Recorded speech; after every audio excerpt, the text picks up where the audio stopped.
দাতব্য সংস্থা ইকোর উদ্যোগে এবং বেসরকারি সংস্থা আমানের বাস্তবায়নে পটুয়াখালীতে ৯৬ জন মেধাবী এবং দরিদ্র শিক্ষার্থীর মাঝে শিক্ষাবৃত্তি প্রদান করা হয়েছে।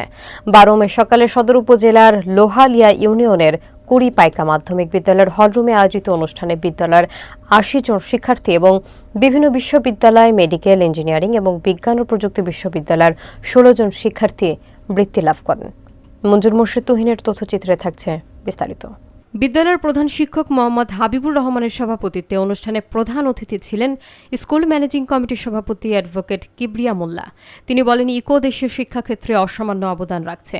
আজকের শিক্ষার্থীরাই একদিন ইকোর গর্ব। বিশ্ববিদ্যালয় পর্যায়ের শিক্ষার্থী জাহিদুল ইসলাম জানান, ইকোর আর্থিক সহায়তা আমাদের মতো দরিদ্র শিক্ষার্থীদের লেখাপড়ার ক্ষেত্রে বড় সহায়তা। এতে পড়াশোনার প্রতি আগ্রহ বাড়ছে।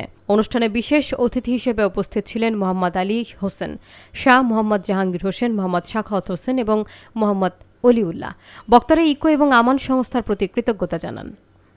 ফর্ম ফিল আপ যেটা হচ্ছে, আমরা আমাদের বছরের যে ভার্সিটির খরচটা আমরা এখান থেকে পাচ্ছি। আমাদের ফ্যামিলি এমন একটা পর্যায়ে তাদের লেখাপড়া খরচ আমরা টিউশনি করে করতাম, কিন্তু এটা দেওয়ার পরে আমরা এমন একটা পর্যায়ে পৌঁছেছি আমাদের লেখাপড়ার প্রতি আরও একটু আগ্রহী বেশি হতে পারছি।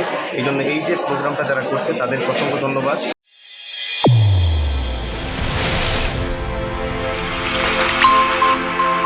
চ্যানেল A1 হৃদয়ের